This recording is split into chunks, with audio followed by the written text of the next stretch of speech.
Hello, my name is Amy Byington, and I'm the Lee County Agriculture and Natural Resource Extension Agent. And I want to go over basic soils with you today. So for today, our objectives are to understand the basic characteristics of soils, understand how to take a soil sample, understand how to read those soil sample reports, understand soil fertility, and ways you can amend your soil for soil fertility. So as we're talking about soil, one of the things that I like people to understand is that it's not always all about the topsoil, that there's a whole soil profile there, and that it can cause problems in crop production or really for anything farther down in that soil profile. So soils form into like layers, we call them horizons. And so just for generic understanding, we have an O horizon, or can have an O horizon. So an O horizon is actually organic matter. If you think about being out in the woods and having a layer of trees there, you have a layer that is broke down, that is almost soil. So that layer is that O horizon. Now, if we're out in a production field, we're not going to have that. We're just going to have the A horizon, which is most people think about as the topsoil. And then as we go down through that profile, we're going to have B horizon and C horizon that make up our subsoil. So the B horizon is kind of the, in Virginia especially, or at least in the majority of Virginia, your B horizon a lot of times is kind of more of a clay layer. And then we get into the C horizon is kind of part of the parent material. But the B horizon doesn't have to be clay, but a lot of times we think of it as that in this area. So what is in soil? So soil is made up of 25% air, 25% of water. You have mineral particles that make up 45%. And then you got this 5% that's organic matter. And within that, we have organism, roots, and humus, okay? And so all these things together make up soil. And soil is basically really a living, breathing thing that needs all these components to it. It needs the air, it needs the water, it needs the organisms, all these things together. But as we look at soils more, we need to talk more about the soil particle sizes. So gravel is not actually one of the soil particle sizes, but I just wanted to show you like in reference. There's actually technical terms of what is gravel, what is different size of rocks and things. But sands are largest particle size. So sand, if you think about it, it's rough, it's coarse, you use sandpaper, you can do sandblasting. It's the largest soil particle size. Then we have silt, and silt feels nice, it's fluffy. A lot of times we think of it as being like the perfect soil, if we can think about it that way. And then we have clay. And clay, if we think about what can be made out of clay, well, bricks, also pottery. So clay is the smallest particle size, and it fits so well together. Those individual particles fit so well together that it can hold water. And so I always kind of tell, especially kids, this is almost like the story of the three little bears. You kind of have one too big, one too small, and one that's just right. And you'll find these into different mixes in the soil, and we'll go over that more. But in general, sand doesn't hold a lot of water and doesn't hold a lot of nutrients. Clay almost holds too much water and holds a lot of nutrients, but doesn't give it up real easily. And silt's kind of nice there in the middle. So soil texture, these soil particles come together, and you rarely ever have just pure 100% clay, pure 100% sand, pure 100% silt. They're usually out there in the nature. There's usually a combination of them. And we group them together, and we call them soil texture classes. And so there's actually 12. And this is a soil texture triangle on the right. And you can see like percent clay on the left side, on the right side's percent silt, on the bottom's percent sand. And so you can use that chart to figure out if you can kind of feel the soil and know what you're doing, you can figure out which texture class you're in. But these texture classes, they kind of react to water the same. And nutrients. And so it gives us a good reference on how that soil is going to act. So as we look at this, soil texture classes can be very important for us to know what limitations we may have in that soil, or what kind of good things about that soil we're going to have. So like I said, like we talk about a loam actually has a little bit of all of them in it normally, as we think about it. But all these soil textures, they have different ways of reacting, especially to water. So some different other things to think about is water is very, very, very important in all of this. So we have infiltration. So infiltration is how water actually enters into the soil. And again, the soil texture has a lot to do with this. So how does that infiltrate into the soil? And then we have percolation, which is how the water moves down through the soil profile. And then we have available water. And available water is a concept that a lot of people don't understand, but I think it's really important. And we'll look a little bit more at this. So this is a nice little chart. So down on the bottom, you have some soil texture. So it goes from sand all the way up to clay. And then you have a line here that's red and it says wilting point. So wilting point's the point that the plant's actually going to start wilting, that it really needs water. It needs water. Then we have fill capacity. And fill capacity is where it's almost too wet. Okay, it's just to the point that any more water, we're going to have an issue. So the point between those two is available water. So if you can see, there's a really small, narrow band there with sand where the water is actually available to the plant. And that changes as we go farther to the right to clay. And if you see the amount of water needed for that water to be available to the plant increases as you get to clay. And the band is larger, but still starting to kind of close down and be a little bit more smaller, okay? So if you have a sandy soil, a lot of times we call it as a droughty soil. There's just this narrow window where you actually have water versus clay. We got to have a lot of water before it's available to the plant. And this is mainly due to tension on in the soil due to the particle size. So soil structure. So soil actually kind of forms together, not in just horizons, but also kind of forms shapes. We call this soil structure. And structure is very handy. You need really good soil structure so that you have places for roots to go and water to go and air to exist.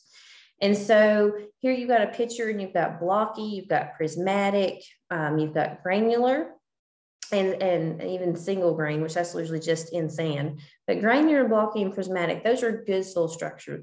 The soil adheres to itself, it forms this shape, there's pathways through it. What we don't want to see is like this platy over here on the right. So platy is a sign that we have compaction. And so when you have compaction, you just have these layers one on top of the other, and water really can't get through, or it's very slow getting through. Roots have a hard time getting through it. In the same way, we also have massive. And so massive is basically when there is no more soil structure. It's if you've had a construction site, something like that, you especially know construction sites that things flood quite often.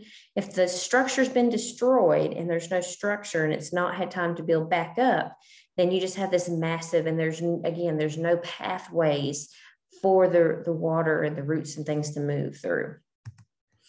Also color. So a lot of times people will tell me, oh, the natural color of soil is brown. And it's actually not, it's actually gray.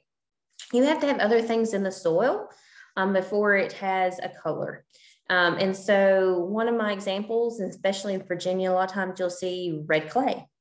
Well, what does that color red remind you of? Well, it reminds you of rust. And what is rust? Well, it's oxidized iron. Well, guess what? In that soil, there's a lot of iron, and it's giving its color. I've seen soil that's white. I've seen soil that's kind of a bluish color. I've seen yellow. And of course, we think the natural color is brown. And why would it be brown? Well, quite often we're talking about the topsoil that people think about as far as soil. And the topsoil has usually got more organic matter than any other layer. And if you just think about leaves falling off a tree. So as leaves fall off the tree, they may have changed their color. They might be red. They may be yellow. But as they start decomposing, they turn brown. And as they continue to break down, they turn brown and black. And guess what? They end up in the soil, and the soil gets that color from them.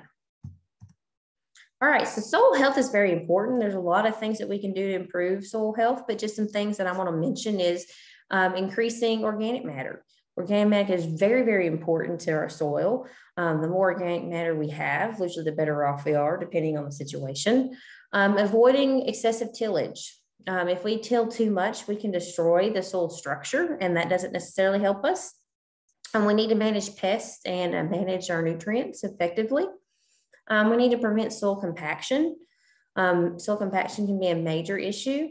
We also need to keep the ground cover, and we need to diversify what we're growing, and do a rotation. So all those things going together to kind of keep our soil healthy. But as we look more into this, soils is largely, as far as fertility, it's chemistry. I actually majored in soil science, and so I lacked like one class from having a minor in chemistry because I majored in soil science. But if you've had chemistry, if you've not had chemistry, we'll just explain this fairly simply, in that there are cations, which are positively charged, and anions, which are negatively charged, and plus and minuses like to go together. So sometimes we'll have nutrients that are bound to other nutrients that we don't want them bound to. Sometimes we will have nutrients that are available, or we need them to adhere to soil. So like I said, sands can be kind of poor. It doesn't have a lot of what I would call receptor sites to accept cations, okay? Versus you'll have like clay that has a lot of sites, type of thing. So the more sites you have, the better the soil can be. All right, so nutrients. This is actually a Legumes law of the minimum. So if you look at this barrel, wherever the hole may be is what your crop yield is going to be, or how full the barrel is. So the top three that we worry about is nitrogen, phosphorus, and potassium. So those three are most limiting in nature. And when you go buy fertilizer, you're normally buying nitrogen, phosphorus, and potassium. If you've ever bought 10-10-10, it's 10% nitrogen, 10% phosphorus, and 10% potassium. But as we look at this, the next one is actually sulfur. Traditionally, we've not had to worry about sulfur. Sulfur has usually been supplementing by acid rain, but we've been cleaning up our plants, our coal fire plants and things like that. So we're not getting as much acid rain. And we're actually starting to see sulfur deficiencies now. And this is starting to be something that we've had to worry about. Next up is calcium and magnesium.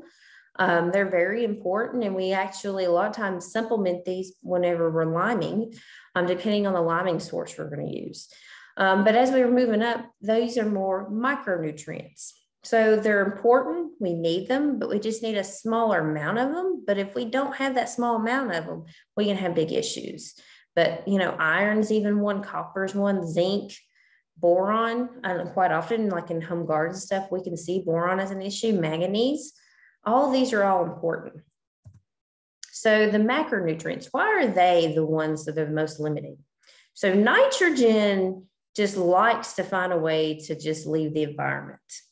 There's several lost pathways that we can lose it. So nitrogen can do what's called denitrification, which basically if we get too much rain, if it stays too wet, microbes actually like reconvert the nitrogen to something that the plant can't use. We can volatilize, which basically evaporates into the atmosphere. It can leach out, which basically just gets washed through the soil, or we can have erosion where it's just washed off the top. So nitrogen is hard to keep in the environment. So it's our most limiting. Well, then we have phosphorus.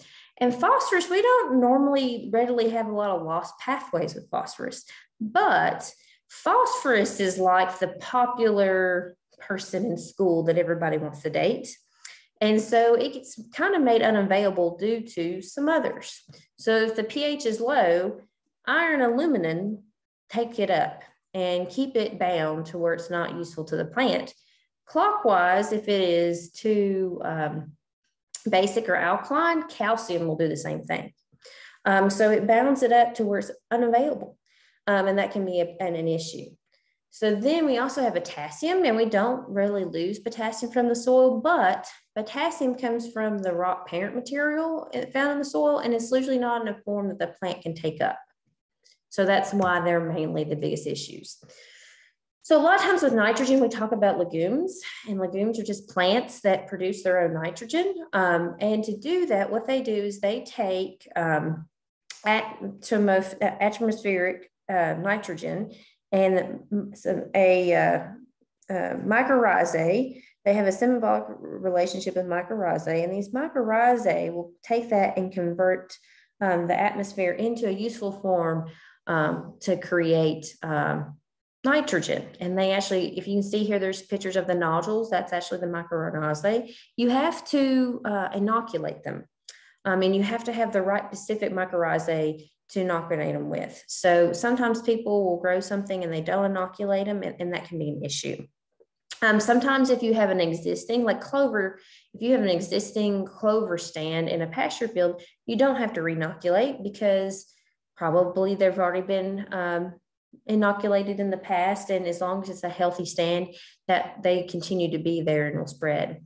But the legumes can provide us nitrogen for us. And that's one of the things, if you've ever heard of the three sisters, which was what the Native Americans used to grow. They used to grow corn, beans, and squash. And they worked together as companion plants, and the beans provided the nitrogen for the plants. So pH is a major concern. And when we talk about pH, we're pretty serious about it. But this is a pretty nice diagram, and it came out of our agronomy handbook. But if you look down at the bottom, you can see soil pH that runs on the bottom, and they just have it running from 4 to 10, which of course pH runs 1 to 14, with 7 being neutral. But on the right, you have all these different nutrients, right? Well, the wider the band is, the more available they are at that pH. As you move away from like 6 to 7, you will start seeing bands narrow and widen depending on what they are. But most plants are more available in that 6.5 to 7 range. And of course, moving can really throw things off. If you look at the acidic side, you can see that iron, as we get higher in pH, iron starts getting limited. And that can be a concern for some plants if they like a lower pH. So pH, of course, I just mentioned this. So blueberries are one of those that really like a lower pH. They like a pH of 4 or 5, and they'll start getting iron deficiencies if you start trying to plant them, or if they're in an environment that's higher than that. Corn, on the other hand, prefers a pH of 6 to 7, loves it. And so that's something that we have to look at, is what kind of plant it is and what they prefer. But lime's your cheapest fertilizer, at least in the Southeast. And the reason why is it releases, you can have these nutrients in your soil, but they may not be available to the plant, and lime will help make these nutrients in your soil actually be able to where the plant can take them up. If we use dolomitic limestone, which is Hokie stone, basically, to fix our soil pH, then you're also getting the added bonus of supplementing your magnesium and your calcium. We always want to lime as far ahead as we can, and normally we recommend about 3 months. And the reason why is that it has time for the reaction to occur, for the soil to be ready, for those nutrients to be released, instead of waiting until, if you wait to spring, then the turnaround on that is much longer. So I always recommend for everybody to try to do it in the fall. So why take a soil test? You can reduce the cost of fertilizer. You can reduce the overuse of fertilizer. You can improve your management of your soil. You can improve plant health and production. You can decrease environmental issues such as pollution, and a basic soil test in our state, whenever sending your samples to Virginia Tech, is free to agriculture producers, and it's fairly cheap for homeowners at $10 a sample. So what does a soil test from Virginia Tech check for? It checks for all these things. One thing you won't see on this list is nitrogen. And the reason why is that we can test for nitrogen, but it changes so quickly that they normally just give you a recommendation based off of crop removal and if you've had a legume in the past. One reason why I recommend you do get a soil test, sending it to a lab, even if you're paying a separate lab, and you can send to other labs if there's additional things you want tested, is that a little small at-home kit, you can check like pH and a few things, but you can't check for what's called reserve acidity or buffer index. And so whenever we break the bonds with lime, we end up actually breaking bonds, and we'll end up creating more acidity because there's things that were already bound up, they break, then there's more acidity. We need more lime to capture that acidity. And so we need to know what the buffer index to truly tell how much lime we need. And that's one of the reasons why I recommend people go ahead and just do a soil test. So how do you take a soil test? Well, you're going to divide the area based on how you're using it in production. You need to leave out places that are a little bit different, that either isn't a very big area and something else is going on with it, or there's a natural divide, but you need to break up the area and think about it as your production system. So if you're going to treat it all the same, then it's all, you might want to sample it all. If there's really big differences and you want to know why, or there's a chance that you might break it out and treat it differently, then you can break it out even further. One thing that I would suggest is you get a soil map, and you can actually, for a soil map, you can contact your extension agent, you can talk to NRCS, you can talk to your local soil and water, or you can go to the website, Web Soil Survey, and you can pull it up yourself. And so Web Soil Survey is a pretty simple site to use.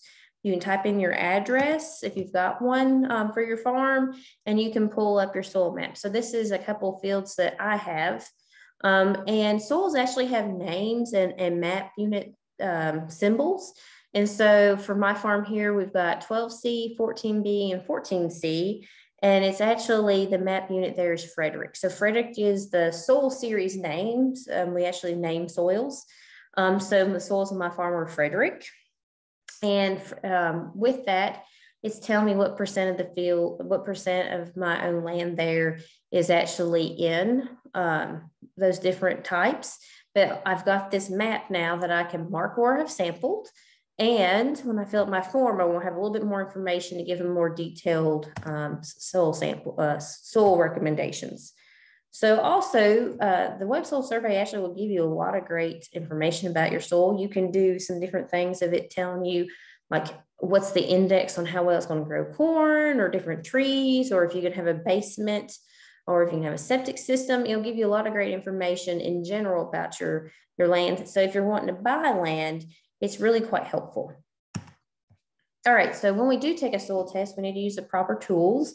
A lot of extension offices will keep soil probes that you can borrow, but you can use spades or shovels just as well. When you do take a sample, do not just scrape off the top, right? Those roots go throughout, especially the A horizon and maybe even beyond that. And so you need to take kind of a cross section, and that below picture kind of has that nice cross section. Also, when you take a soil sample, you need to use a clean bucket that's not had fertilizer in it, or a bag. I actually use a lot of plastic shopping bags. They're handy for me. And it also helps me kind of keep my hands clean a little bit so I don't have to handle the soil as much. So taking a soil sample, you're going to take 1 to 2 subsamples per acre. So if you have a 20-acre field, you need to take somewhere around 15 to 20 subsamples. If you are doing more of a crop and it's going to be tilled or plowed, it's going to be 6 to 8 inches down that you'll want to go. If it's just for pasture or lawns, you only have to go 2 to 4 inches. And we recommend that you take them in a zigzag manner and try to avoid weird areas. So, avoid if there's an old fence row, or if there's a bunch of trees, things like that, just so that you can get more of an accurate picture of your field. Also, whenever taking soil samples, a lot of times people ask, well, how often should I take them? We usually recommend for pastures 3 to 5 years, hay fields 1 to 3, and crop fields every year, really, or at least every other year, depending on what's going on. So once you get done, you'll mix your subsamples together, and you will put them all together in the box that you can get from your extension office. So the extension office keeps these forms, they keep boxes free to use, and you will mail them directly to the soil testing lab. So this is the paper. So on your box, you have this little thing, and it says sample box ID. So that's whatever you want it to be. So you'll fill out the same place on the box as you will in this form. So the sample box ID, like I said, it can be 1, 2, 3, it can be ABC, it can be mom, it can be corn, it can be whatever you're going to remember where it came from. Then they have this sample track and field ID. You can choose to use it or not use it. If you have multiple farms and places, you might want to use it to kind of help keep things straight. Crop to be grown. So we have crop codes that I'll show you here in a minute that you'll put, this is what I want to be grown in this field. And then if you've grown a legume, you'll put that on this next block with last crop. And that's just so they can tell you how much nitrogen you need. If you go on down, it says less lime application. If it was more than 19 months or never been limed, and how much. If there's a couple special circumstances like manure has been applied, you need to check that. And then that soil map I showed you, you'll need to put those units here and what percent of the field is those different types of soils. Do you have to do this? No, but it really helps give you more detailed test results. And as you go down, normally we're just doing routine tests and you just check that off. And of course, this is the commercial one, so it says no charge. If you want organic matter and soluble salts, then there is a charge. And usually we don't need organic matter and soluble salts unless you're doing something really specific, mainly looking at horticulture stuff. So these are our crop codes. So we have all kinds of different options here. Now, if you look at this, there may be something that you don't know, something that you want that's not on here that you are growing. And if that's true, just let your extension agent know and they can talk to the soil testing lab about what they would prefer you to do. One thing I will point out to you for forage crops, there's a difference between establishment and maintenance. So just make sure you have the right code for that if that's what you're working on. So soil test results. So you'll get your soil test results back. Right now, they just email them to you. If you want a printed copy, you can contact your extension office and they can do that for you. The extension agent can go back 3 years on soil test results. And I kind of group things together when I talk about them. So we'll talk about these kind of broke up, but this little sample was a field that I had that we were putting alfalfa in, and this is its test results. So if you looked, one of the first things that I'll look at is the soil pH, and it's 7, which is perfect for alfalfa. And if you see, it says lime needed and it says 0. So it's in a really good pH there.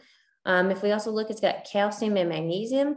I tie these together and talk about them now because if you're using Dolomite limestone, I should be supplementing this. And if my pH is good, those should also be good. And if I look at this, you've got the result, which is the actual amount, which is in pounds per acre. And then you have a rating. So the rating there is H plus, which is high plus. And then you have VH, which of course is very high. And so we're good with the calcium and magnesium. Another thing that's on here is called CEC, which is cation exchange capacity. And that's just kind of talking about how many cations, how many sites do you have that nutrients can kind of adhere to. And so the higher that number is, the better it is. You don't necessarily have to look at that and know, but again, the higher it is, the better off it is. And then also here, and I don't have it highlighted, is buffer index. It says NA right now because it's at pH 7. But now if I was needing lime, there'd probably be a number there. And that's what they use to kind of figure out how much lime you need. You don't necessarily need to look at buffer index, but just realize it's there and that it's going into to help make the decision of how much lime you need on that farm. So not all lime is created equal. And so we have different types of liming materials we can use. A lot of times people get confused and they think calcium is what neutralizes the acid, and it's not. Calcium is just kind of an extra bonus. And so and primarily in Virginia, we will use ag lime, which is either calcitic lime or dolomitic lime. And when we do that, it's calcium carbonate. And that carbonate's actually what truly is neutralizing the acid. And so if you look out on the right, it says calcium carbonate equivalency. So calcitic lime there is 100. So it's kind of the standard. So anything above 100, like dolomitic lime and burnt lime, all of them, they're at a little higher rate. So we need less of them to neutralize the same acid to do as the calcitic versus if we were using shells or like marley there, it needs a little bit more compared to calcitic lime. And that's how the equivalency there that we look at. The other thing is particle size is really important. The finer that lime is, the quicker it'll work. And so there's 2 things down here below. So you have on the bottom, it says finer than 60 mesh years after application. And it says it's basically saying 100%. 100% of anything less than 60 mesh is going to be in the soil going on, right? On the right, it kind of says the same thing, lower than 50 mesh, 100%. Anything 10 and 50 mesh is about 50% of it's actually being utilized. So as you look down through there, you can see that if it's like 8 to 30 mesh, it's going to take, in the first year, only 20% of it's actually going to be like dissolved working. So the finer, the more powdery it is, the better off you are, the quicker it's going to react. So then we have nitrogen, phosphorus, potassium recommendations. And you can see the bottom right, there is recommendations here. And because alfalfa is already a legume, they've put 0 in the nitrogen bubble, but we do have 110 for phosphorus, 150 for potassium. If we look back up at the analysis, the resultant rating, so phosphorus is at 55 and it is considered a high minus. And then we have potassium, which is listed at 58 as a low plus. And some people might get confused by this, but we need different amounts of both of these nutrients.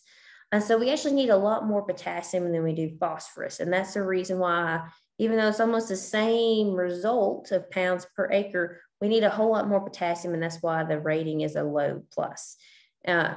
But you also look at that and say, why does phosphorus need, if it's high minus, why does it need so much pounds per acre of phosphorus there?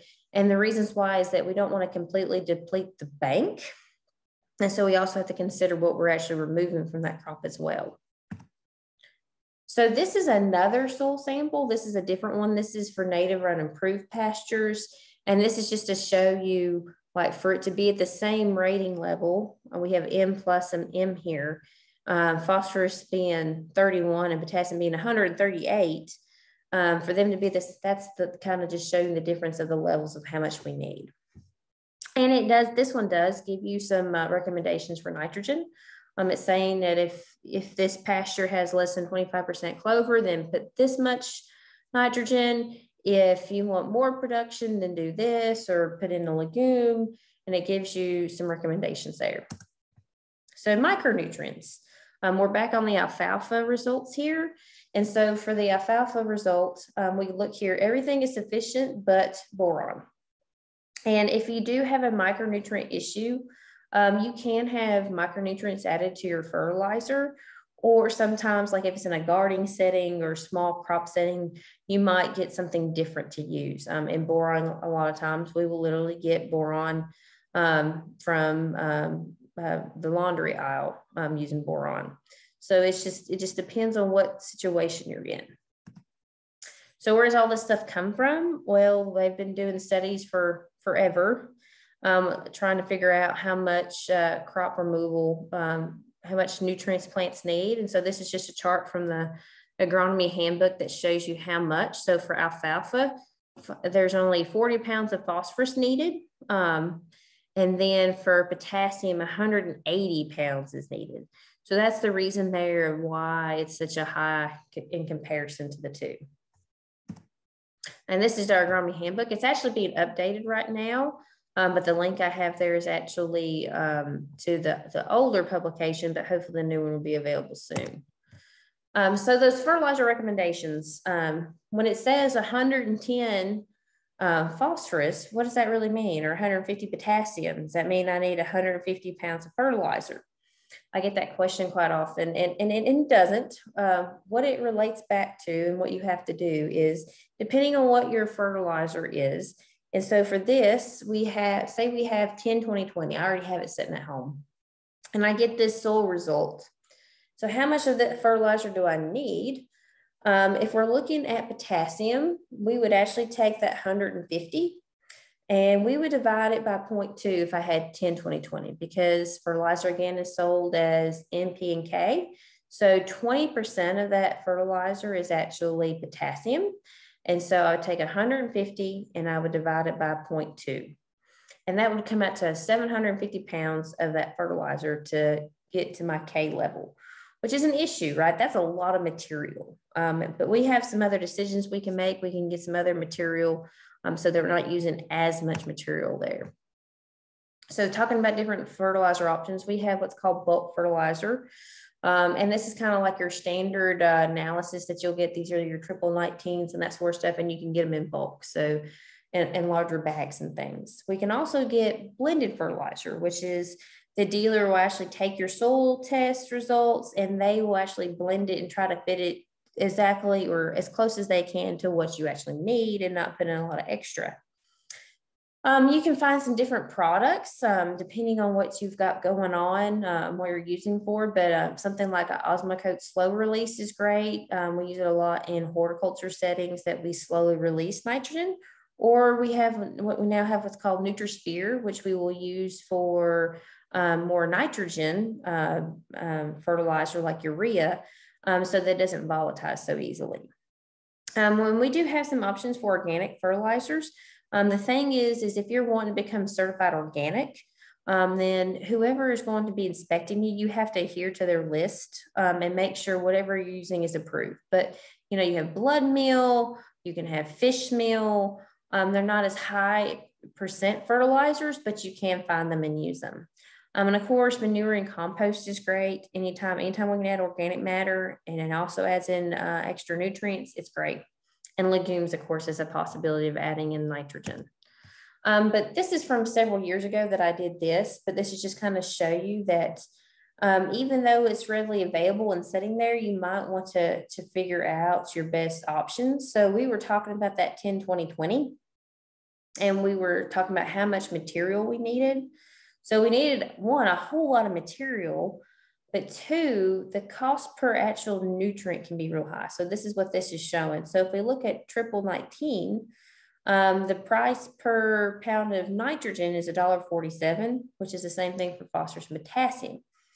If we look down at the bottom, I've got 10-20-20 there, and it changes a little bit with nitrogen being $2.45 per pound of nitrogen and $1.22 for phosphorus and potassium. Now, in our last example, I needed a lot of potassium. So I have this 0060, which is potassium chloride. Now, if we look across and how much it costs per pound of potassium, it's only 43 cents. So it only makes sense to me that if I'm needing a lot of potassium, that either I could get blended fertilized, or I might consider trying to use this 0060 in some way to kind of not having to buy more material than I need. And I also have urea here, which is 4600, and it's 48 cents per pound of nitrogen in the year that I was doing this. And then I also have another one called DAP, which is 18460. And you can see, like for phosphorus, that it's 74 cents. So much cheaper than the triple 19s or the 10-20-20s. So what's some recommendations for you? Well, I recommend you take a soil test and see what's actually going on. In the Southeast in general, we have pretty acidic soils. Every now and then you might get into a certain circumstance where you might have basic soils, but normally lime is your cheapest fertilizer, that you have nutrients already there and that they're just being bound up. Using a legume as a cover crop or in your forage mix and supplementing P and K can be a pretty nice way if you're dealing in different crops and in different settings. Whenever you're trying to figure out what fertilizer, you really need to sit down and compute it, and you need to do it early. Don't wait till March to make some of these decisions. Be doing it 3 and 6 months beforehand so that you have what you need and everything is laid out. And before you ever deal with any special products, there are a lot of snake oil products that people tell you, oh, you'll get better yields. It may not actually be what you need. And so you need to talk to your extension agent or do a small test on it or do a lot more research before you purchase something. And if you have any questions, always holler at your extension agent. They'll be willing to help you and help guide you. And if they don't know the answer, they have a whole network of people that can help them figure out the answer with you. And here are some of my resources, and I hope you all learned something.